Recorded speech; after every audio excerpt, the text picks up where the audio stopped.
आज हम लोग इस लेक्चर के माध्यम से क्लास 11 का जो टॉपिक है इलिप्स उसको पढ़ने जा रहे हैं। जैसा कि आप लोगों को पता होगा कि पिछले लेक्चर के माध्यम से हम लोग सर्कल को पढ़ चुके हैं और पैराबोला को भी पढ़ चुके हैं।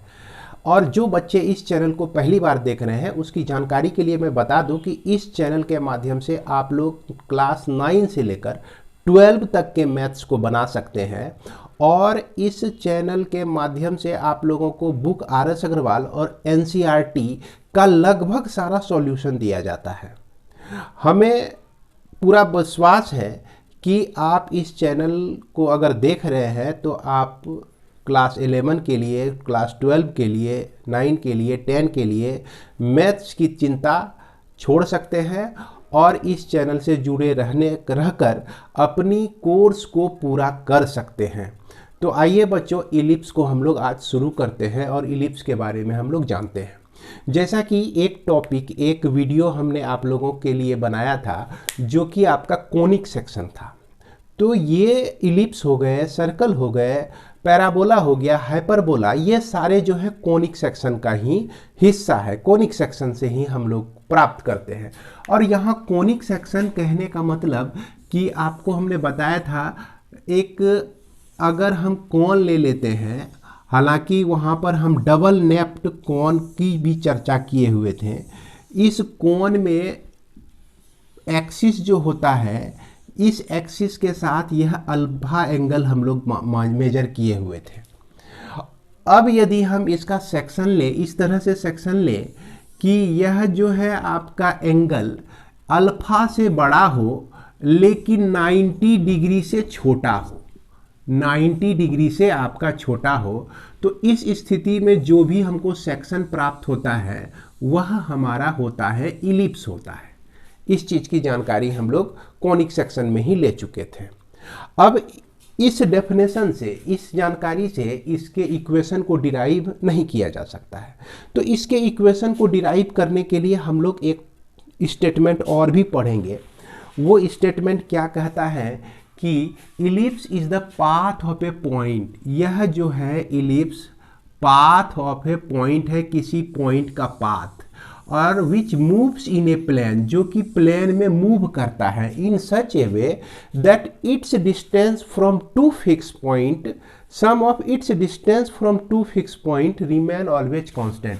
यानी कि यह पॉइंट P जो है इस तरह से मूव करता है कि किसी दो पॉइंट से इसकी दूरी जो है हमेशा बराबर होती है, फिक्स होती है। अब देखिए, सर्कल में जैसा याद होगा कि पढ़े थे कि एक पॉइंट को भाई इस तरह से दौड़ाइए, है ना, कि किसी फिक्स्ड पॉइंट से इसका डिस्टेंस जो है सेम हो, इसका डिस्टेंस सेम हो। सर्कल में हम लोग ये पढ़े थे। लेकिन यहाँ क्या है कि इस पॉइंट को इस तरह से दौड़ाइए कि हमेशा इस दो पॉइंट से बीच की दूरी का जो सम होगा वो हमेशा फिक्स होगा, कांस्टेंट होगा। ये बात कहा जा रहा है। इसको समझने के लिए हम लोग एक छोटा सा एक्सपेरिमेंट भी कर सकते हैं।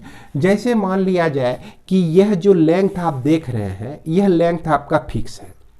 अगर इसको हम इस तरह से भी दो बार कर दें, यानी कि दोहरा दें इसको, तो भी इसकी जो लंबाई होगी, पूरी लंबाई, वो सेम होगी।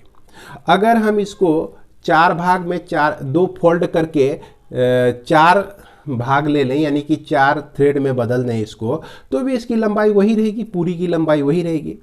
तो अब इस इलिप्स को ड्रॉ करने के लिए हम क्या करते हैं कि एक फोकस F1 को हम यहाँ ले लेते हैं। ये फोकस आपका F1 हो गया और यह दूसरा फोकस आपका F2 हो गया। ये दो फोकस।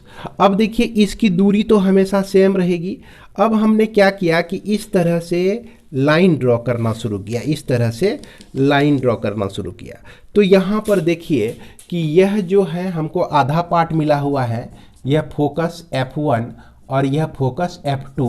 ये जो हमारा डिस्क्राइब कर रहा है, ये इलिप्स को डिस्क्राइब कर रहा है।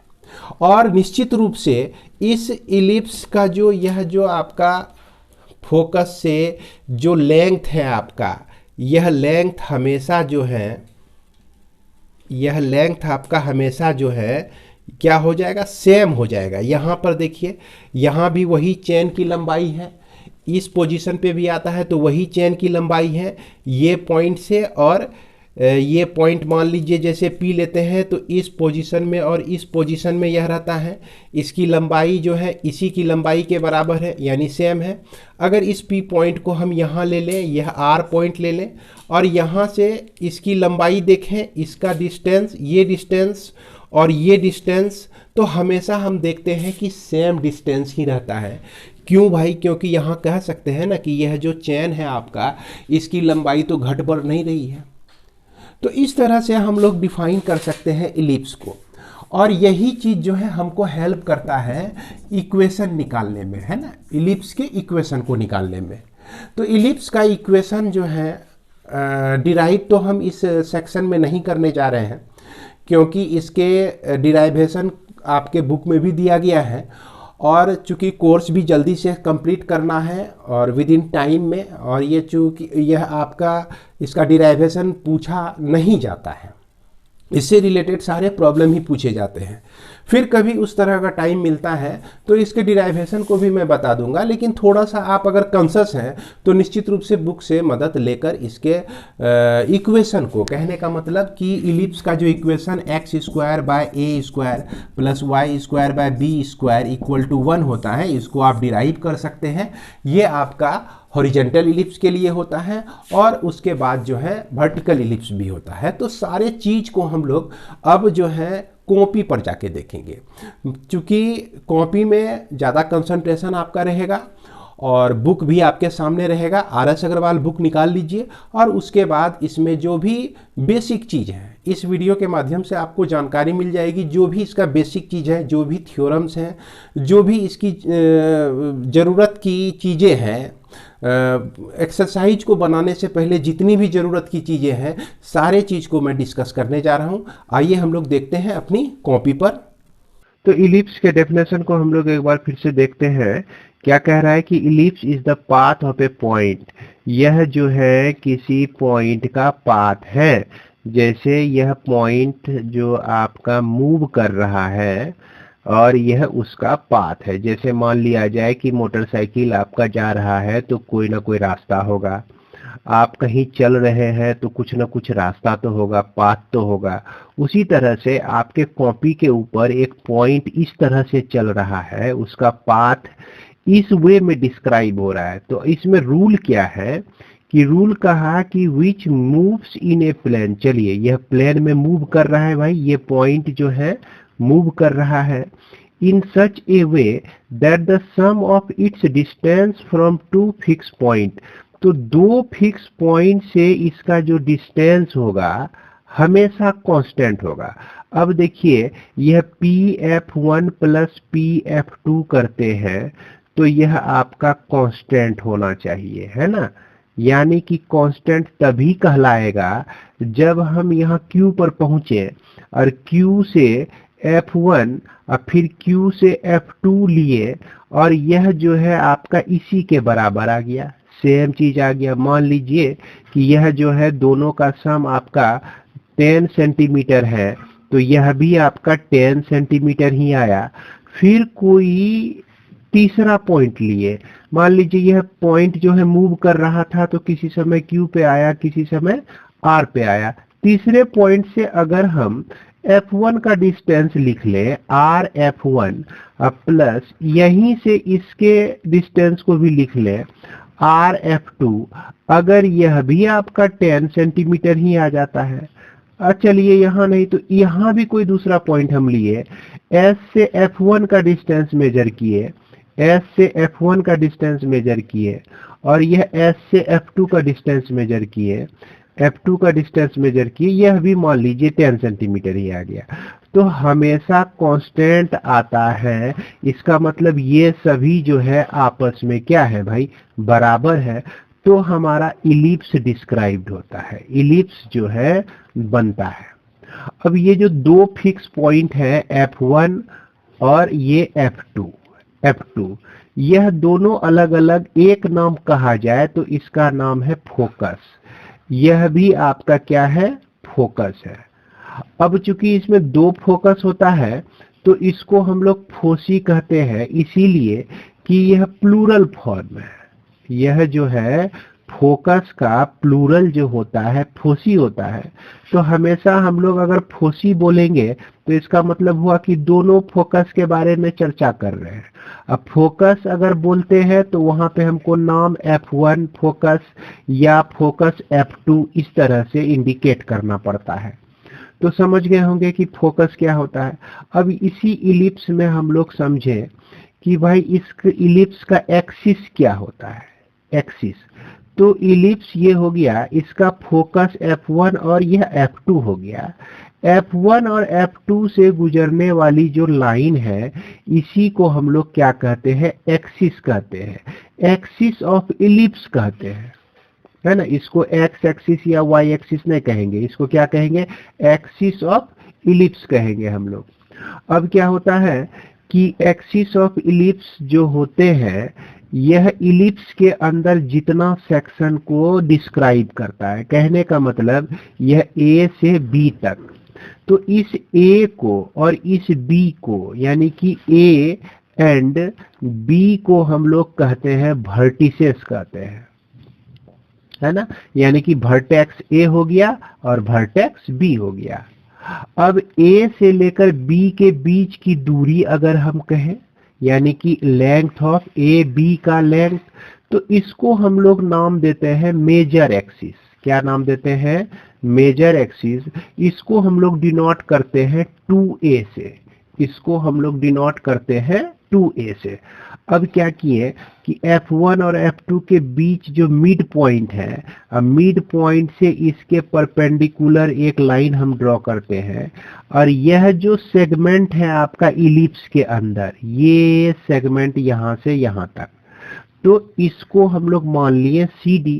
तो यह CD जो है आपका कहलाएगा माइनर एक्सिस, माइनर एक्सिस कहलाएगा, जिसको हम लोग 2B से डिनोट करते हैं। अब देखिए 2a से डिनोट किए तो यह जो हो गया आपका a लेंथ हो गया, यह भी आपका a लेंथ हो गया, ये आपका यहां से यहां तक b हो गया, आधा में b हो गया, इधर आधा में भी आपका b हो गया। अब क्या कहते हैं कि a को हम लोग कह सकते हैं कि सेमी मेजर एक्सिस। क्या कह सकते हैं, सेमी मेजर एक्सिस कहते हैं। उसके बाद b को हम लोग कहते हैं semi minor axis, minor axis हम लोग कहते हैं। उसके बाद पॉइंट ए और पॉइंट बी को हम लोग एक बार फिर से लिख रहे हैं, इसको हम लोग वर्टिसेस कहते हैं। तो इस तरह से इसमें आपको ध्यान में रखना है कि ये सारे जो है आपका नेमिंग हो गए और यह इलिप्स के अंदर। और एक खास बात, ये जो पॉइंट ऑफ इंटरसेक्शन है मेजर एक्सिस और माइनर एक्सिस का, इसको हम लोग इलिप्स का सेंटर कहते हैं। क्या कहते हैं भाई, इलिप्स का सेंटर। तो यहाँ पे लिख देते हैं सेंटर ऑफ इलिप्स कहते हैं। तो इस तरह से इतनी जानकारियों के बाद आप इलिप्स के बारे में पूरी जानकारी, कहने का मतलब इलिप्स का जो किस तरह से नक्शा होता है, कहाँ पे खिड़की होता है, कहाँ पे दरवाजा होता है, यानी किसी घर का, उसी तरह से इलिप्स का जो कंस्ट्रक्शन किए, कहाँ पर खिड़की है, कहाँ पे दरवाजा है, ये सारा आपको पता चल गया। इसके बाद आप चाहे तो इसके परिभाषाओं को, इसके डेफिनेशंस को अपने बुक से भी देख सकते हैं। जैसा कि मैंने बताया मेजर एक्सिस किसको कहते हैं, इसकी परिभाषा ये हो गई। Minor axis, vertices of ellipse क्या होता है, इसके परिभाषा को देख सकते हैं, डेफिनेशंस को देख सकते हैं। इसके बाद सेंटर ऑफ इलिप्स क्या होता है, यही हो गया आपका सेंटर ऑफ इलिप्स। तो ये सब डेफिनेशन याद रखना चाहते हैं तो आप लोग याद रख सकते हैं। उसके बाद हम लोग जानते हैं कि इसमें फोकस जो होता है, ये आपको एक चीज और जानना होगा इसमें कि यहाँ F1 से लेकर F2 तक के बीच की दूरी को हम लोग 2AC से डिनोट करते हैं। किससे डिनोट करते हैं, 2C से। यानी कि यह जो लेंथ हो गया फोकस से लेकर सेंटर तक, फोकस से लेकर सेंटर तक, यानी कि हम यह दूरी जो ले रहे हैं इसको हम लोग सी लेंथ का होता है यह। उसके बाद यहाँ भी फोकस से लेकर सेंटर तक के बीच की दूरी को हम लोग सी लेते हैं। तो चलिए, इसमें से यही कमी रह गया था, यह भी आपका पूरा हो गया। इसके बाद हम लोग इसमें जाने कि इसेंट्रिसिटी क्या होता है। तो इसके बाद हम लोग समझे बच्चों इसेंट्रिसिटी क्या होता है। इसेंट्रिसिटी में कहता है कि C बाय A जो यह रेशियो है आपका, C क्या है? C जो है डिस्टेंस बिटवीन, इसको लिख सकते हैं distance between focus and centre, focus and centre हम लोग लिख सकते हैं। और इसको डिवाइड कर दिए, यह A जो है आपका सेमी मेजर एक्सिस है। क्या है भाई? सेमी मेजर एक्सिस है ना। तो इस दोनों के रेशियो को ही हम लोग कहते हैं E, यानी कि E equal to c by a. यह जो होता है यह हमेशा कांस्टेंट होता है। क्या होता है? हमेशा कांस्टेंट होता है। और यह कांस्टेंट किस तरह का होता है इसके बारे में देखिए कि यह E का जो वैल्यू होता है हमेशा 0 से बड़ा और 1 से छोटा होता है आपका, ये ध्यान में रखना है। अब यह कंडीशन अगर है तभी यह आपका इलिप्स जो है डिस्क्राइब होता है। इसके डेफिनेशन को आप बुक में भी देख सकते हैं।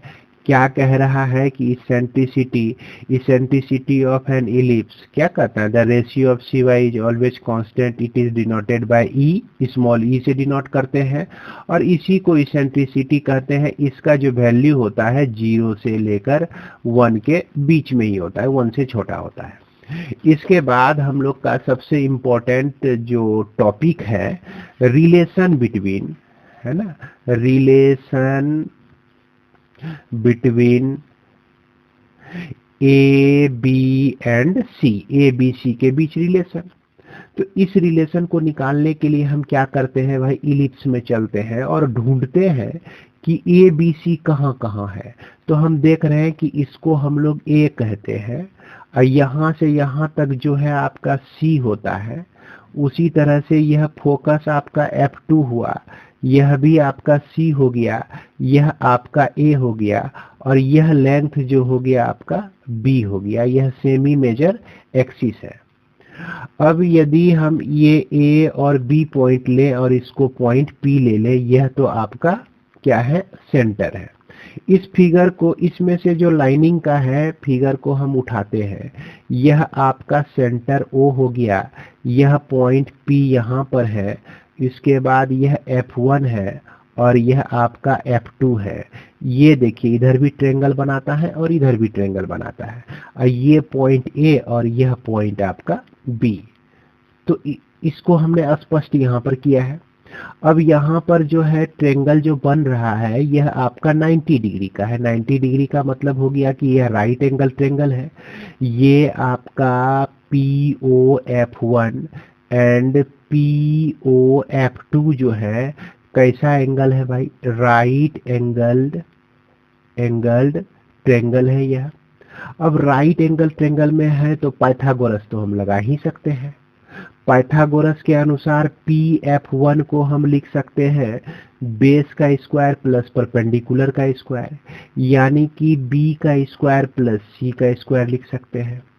उसी तरह से रूट अंडर में भी डाल दीजिए। अब PF2 को हम लोग लिख सकते हैं root under B square plus C square. चूंकि देख रहे हैं ना PF2 यह भी आपका C है और यह आपका स्मॉल b है, तो सेम लिख सकते हैं, दोनों को सेम ही लिख सकते हैं। अब यहाँ पर हम क्या देख रहे हैं? According to definition of ellipse, ellipse के डेफिनेशन से हम लोग जान रहे हैं कि अगर इलिप्स पर कोई पॉइंट मूव करता है तो हमेशा इसके फोकस से इसकी दूरी जो होती है बराबर होती है। यानी कि PF1, ये PF1 plus PF2 equal to, अब मान लीजिए कि ये कोई पॉइंट A है तो यह आपका AF1 प्लस AF2 जो है यह आपका क्या हो जाएगा? बराबर हो जाएगा। अब हम देखते हैं कि PF1 जो है हमारा square root of b square plus c square है। अब PF2 जो है square root of b square plus c square है। AF1 का वैल्यू हम लोग निकालते हैं, ध्यान से देखना है। A से लेकर F1, तो A से लेकर F1 का डिस्टेंस हमको निकालना है, जबकि यह जो है आपका C है और यह पूरा डिस्टेंस आपका A है। तो अब ये पोर्शन जो हमको निकालना है, तो इस पूरे A में हम क्या करेंगे, C को माइनस कर देंगे, तो ये हमारा निकल जाएगा, ये पोर्शन AF1 निकल जाएगा। तो AF1 के जगह पे A माइनस सी रख सकते हैं। और फिर AF2 के जगह पर उसी तरह से देखिए, A से लेकर F2 तक जाना है आपको, यहाँ F1 है और यहाँ पर सेंटर है आपका। तो ये डिस्टेंस तो पूरा A हो गया, सेंटर से लेकर A के बीच की दूरी जो है स्मॉल a हो गया। F2 तक जाना है, तो F2 तक जो है आपका डिस्टेंस C है, तो यह आपका C हो गया। अब AF2 को लिखना है, तो यह A प्लस C हम लोग लिख सकते हैं। बस इसी को सॉल्व कर दीजिए, यह आपका 2 root under b square plus c square हो जाता है, इक्वल टू सी यहाँ बर्बाद हो गया, यह 2a बच गया, 2 फिर कट गया, तो इसका मतलब कि square root of b square plus c square equal to a हुआ।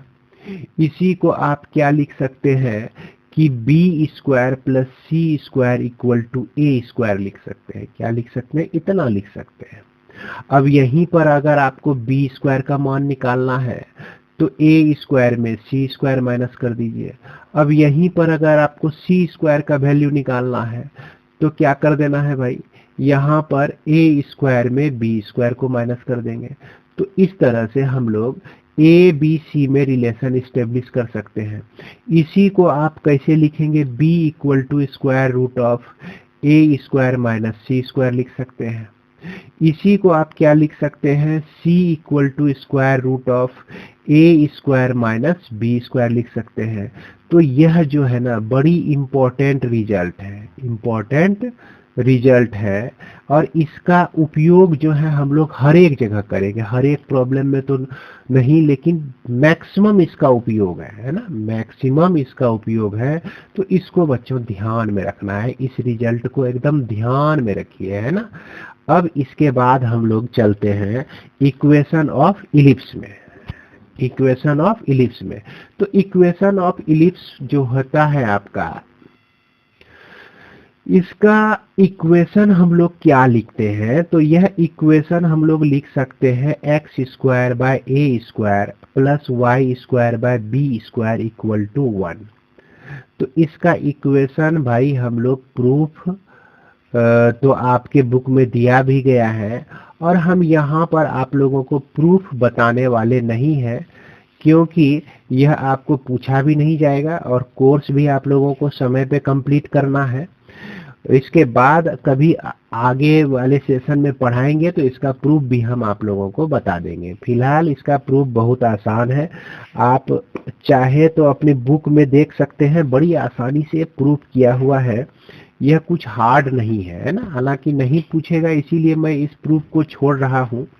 तो इस तरह से अभी फिलहाल आप लोग जान लीजिए कि यह जो आपका A है ना, यह मेजर एक्सिस है, सेमी मेजर एक्सिस है, माफ करेंगे, A जो है आपका सेमी मेजर एक्सिस है। यह सेमी मेजर एक्सिस यहाँ से लेकर यहाँ तक दिखता है, यहाँ से लेकर यहाँ तक दिखता है।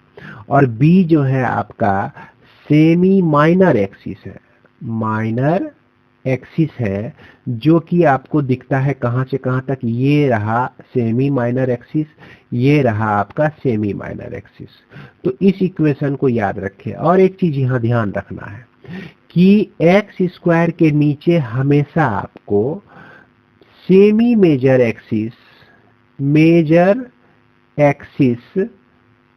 का स्क्वायर मिला, किसमें, एक्स स्क्वायर के नीचे। और किस कंडीशन में, तो यहाँ एक कंडीशन भी है, वाई स्क्वायर के नीचे में सेमी माइनर एक्सिस मिला, माइनर एक्सिस का स्क्वायर मिला आपको, इक्वल टू 1 लिख दिए।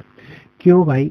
क्योंकि यहाँ देखिए ये आपका मेजर एक्सिस जो है, अगर इसको कोऑर्डिनेट एक्सिस लिया जाए तो ये आपका एक्स एक्सिस होता है, ये आपका वाई एक्सिस होता है। तो एक्स एक्सिस पर जो है इसका मेजर एक्सिस है, देख रहे हैं मेजर एक्सिस है, तो इसीलिए एक्स स्क्वायर के नीचे हम मेजर एक्सिस को लेंगे और वाई स्क्वायर के नीचे माइनर एक्सिस को लेंगे इक्वल टू 1। तो ये जो इलिप्स है, ये इस इलिप्स को हम लोग हॉरिजॉन्टल इलिप्स कहते हैं, हॉरिजॉन्टल इलिप्स कहते हैं। लेकिन कुछ इलिप्स ऐसे भी होते हैं जिसका मेजर एक्सिस जो होता है चला जाता है वाई एक्सिस पर। कहाँ पे चला जाता है भाई? वाई एक्सिस पे चला जाता है। किस पे चला जाता है? वाई एक्सिस पर। और माइनर एक्सिस जो होता है वह एक्स एक्सिस पे चले आता है। तो ये आपका देख रहे हैं ये एक्स एक्सिस है और यह जो है वाई एक्सिस पर है। तो मेजर पे चला गया, मेजर जो है किस पे चला गया भाई? वाई एक्सिस पे, अपना दल बदल लिया। और माइनर जो है, माइनर सेमी माइनर एक्सिस जो है वो एक्स एक्सिस पे चला गया। तो इस कंडीशन में इसका इक्वेशन जो लिखेंगे, एक्स स्क्वायर यानी एक्स एक्सिस पर कौन मेजर माइनर है कि मेजर है? माइनर सेमी माइनर है, तो सेमी माइनर को इसके नीचे लिखेंगे। और वाई स्क्वायर यानी वाई एक्सिस पे हमारा मेजर एक्सिस चला गया है, तो इसीलिए y square by a square लिखेंगे इक्वल टू 1 हो गया। तो यह जो इलिप्स है यह आपका वर्टिकल इलिप्स है, वर्टिकल इलिप्स है। तो बच्चों ध्यान देना है कि इलिप्स में दो तरह का इलिप्स आपको मिलेगा। एक आपका कौन सा? यह आपका हो गया हॉरिजॉन्टल इलिप्स और दूसरा वर्टिकल इलिप्स। तो इस तरह से हम लोग समझ गए कि यह जो आपका इलिप्स होता है दो तरह का होता है। एक हो गया यह आपका हॉरिजॉन्टल इलिप्स है ना, जिसका एक्स एक्सिस जो होगा मेजर एक्सिस, एक्स एक्सिस पर मेजर एक्सिस होगा, तो इसका equation x square by a square plus y square by b square equal to 1 लिखेंगे। अब यदि यहीं पर अगर ऐसा इलिप्स हो जाए कि इसका मेजर एक्सिस आपका चला जाए वाई एक्सिस पर, यानी कि इलिप्स का एक्सिस वाई एक्सिस पर हो, तो इस स्थिति में हम लोग एक्स स्क्वायर बाय बी का स्क्वायर, चूंकि माइनर एक्सिस जो है एक्स एक्सिस पर आ गया है, कोऑर्डिनेट एक्सिस के एक्स एक्सिस पे, तो x square by b square plus y square by a square equal to 1 लिखते हैं इसका इक्वेशन। अब हमको इसमें एक इम्पोर्टेंट रिजल्ट फिर से देखना है, और इसमें जो चीज हम लोग देखने जा रहे हैं वह है आपका लेटस रेक्टम है। तो लेटस रेक्टम जैसा कि आप लोगों को इलिप्स में भी पैराबोला में भी बताए थे, लेटस रेक्टम क्या होता है कि a line through the focus perpendicular to the axis. वही स्थिति इसमें भी होती है कि यह जो है फोकस से होकर गुजरती है और परपेंडिकुलर टू द एक्सिस अगर होता है तो इसको जो है हम लोग इस लेंथ को लेटस रेक्टम करते हैं।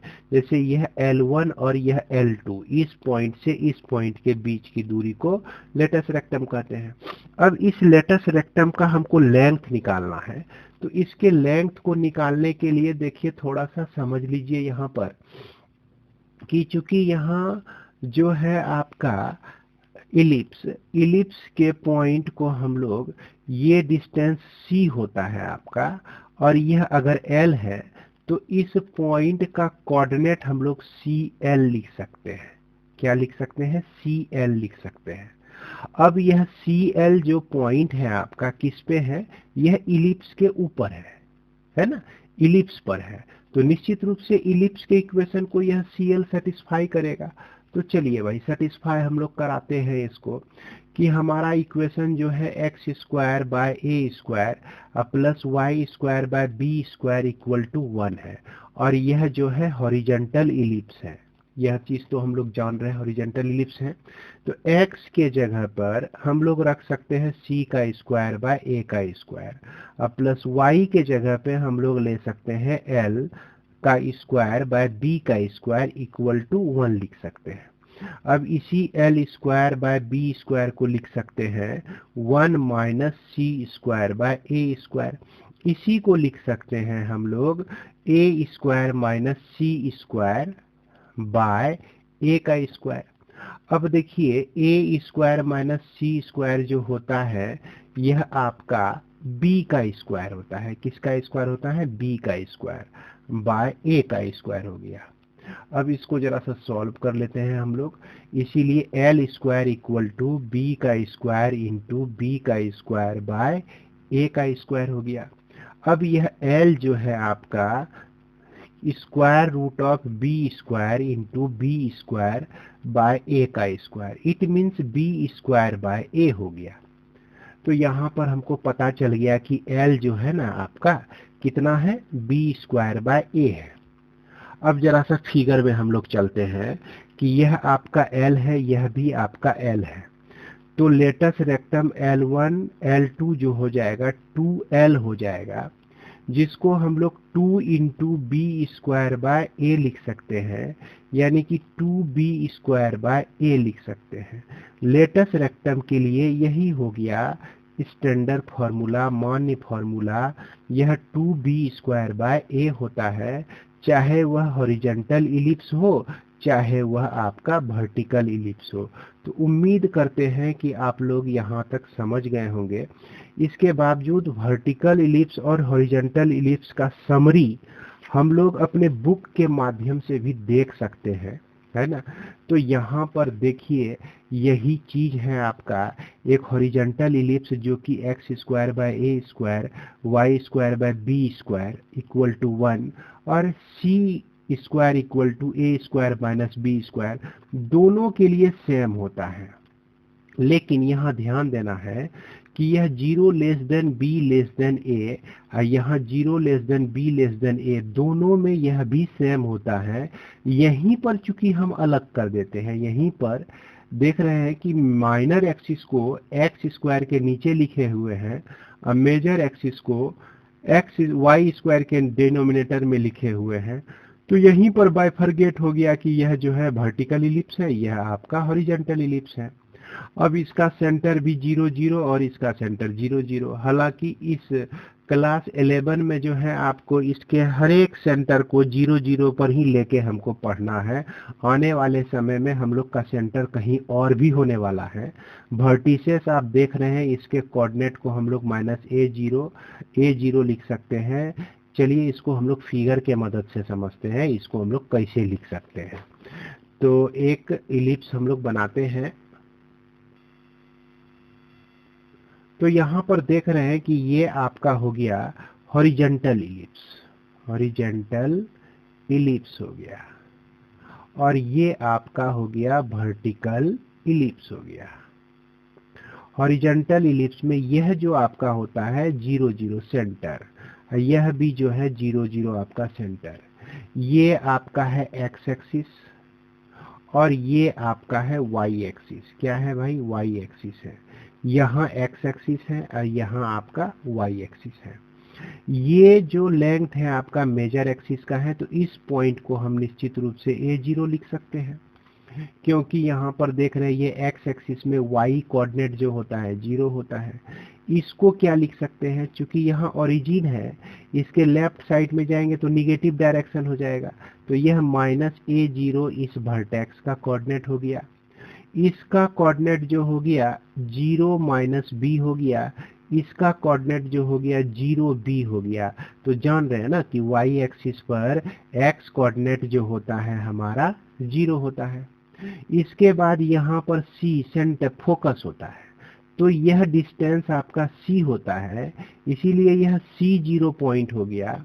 और यह डिस्टेंस जो है चूंकि यह निगेटिव डायरेक्शन में है -c0 हो गया। और ध्यान दीजिएगा कि अगर आपका 4 0 इस तरह से फोकस दिया रहे या नहीं तो आपका वर्टेक्स दिया रहे जिसमें कि एब्सिसा कुछ रहे और ऑर्डिनेट जो है आपका जीरो हो, क्या हो, जीरो हो, तो यह हमेशा आपका हॉरिजॉन्टल इलिप्स होता है। अब इसमें चलते हैं हम लोग, ये आपका बी जीरो हो जाएगा, एक्स एक्सिस पर है चूंकि, और यहाँ माइनस बी जीरो हो जाएगा, और ये वर्टेक्स है आपका किसका, किसका भाई, इलिप्स का। तो यह चूंकि वाई एक्सिस पर है तो एब्सिसा इसका जीरो, और उसके बाद यह ए इसका कोऑर्डिनेट हो गया, इसका कोऑर्डिनेट जीरो माइनस ए हो गया, है ना, ये चूंकि वाई एक्सिस पर है। अब फोकस देखा जाए तो जीरो माइनस सी, और यहाँ पर फोकस देखा जाए तो जीरो प्लस सी, इस तरह से हो जाता है। अगर फोकस आपका इस तरह से दिया गया है plus minus zero plus minus 3 दिया गया है फोकस, तो यह क्या हो गया भाई, ये वाई एक्सिस पे है, वाई एक्सिस पे फोकस होने का मतलब क्या हो गया, वाई एक्सिस पर अगर फोकस जाता है तो यह वर्टिकल इलिप्स हो गया। अब यहाँ पर वर्टेक्स आपका दे दिया कि 0 प्लस माइनस 5, यानी कि यह वर्टेक्स जो है वाई एक्सिस पे चला गया, तो इसका मतलब यह आपका वर्टिकल इलिप्स हो गया। अगर आपका वर्टेक्स जो है इस तरह से दिया, पहला प्लस माइनस 5 दे के तब जाके जीरो दिया, यानी कि ऑर्डिनेट इसका जीरो दिया, तो यहाँ निश्चित रूप से हम कहेंगे कौन सा इलिप्स है, हॉरिजॉन्टल इलिप्स है। तो उम्मीद करते हैं कि यह पॉइंट सब कोऑर्डिनेट जो है आप इस फिगर के माध्यम से समझ गए होंगे। तो उसी तरह से यहाँ भी यह पॉइंट वर्टेक्स आपका दिया गया, फोकस दिया गया, length of major axis 2a और वर्टिकल का भी 2a, length of minor axis 2b और वर्टिकल का भी 2b, equation of major axis y equal to 0 और इसमें x इक्वल टू 0। तो यहाँ मेजर की बात हो रही है, तो मेजर इसमें देखिए x एक्सिस है, तो x एक्सिस का इक्वेशन y इक्वल टू 0 होता है बच्चों, ध्यान दीजिएगा इस चीज पर। और y एक्सिस का जो इक्वेशन होता है यह x इक्वल टू 0 होता है, इसीलिए यहाँ पर हॉरिजॉन्टल में y इक्वल टू 0, यहाँ x equal to 0। Equation of minor axis तो x equal to 0, y equal to 0। Length of latus rectum जो होता है दोनों के लिए सेम होता है, 2b² by a, 2b² by a। Eccentricity के लिए हम c बाय a लिखते हैं, इसेंट्रिसिटी के लिए हम लोग c बाय a लिखते हैं, और हम जानते हैं कि c बराबर square root of a² minus b² होता है। अब इसी चीज में क्या कर दिए, c के जगह पर हम लोग रख दिए a² माइनस b² को रख दिए, अब बाय a। अब देखिए e के लिए इस फॉर्मूले का भी इस्तेमाल कर सकते हैं आप, ई के लिए इस फॉर्मूले का भी इस्तेमाल कर सकते हैं, जो आपको समझ में आए, जहां जैसी जरूरत पड़ेगी उस तरह से हम लोग इस्तेमाल करते हैं। इसके बाद हम लोग का आता है आपका एक्सरसाइज, है ना, एक्सरसाइज 23, एक्सरसाइज 23। तो अब हम लोग देखते हैं एक्सरसाइज 23 के कुछ प्रॉब्लम को।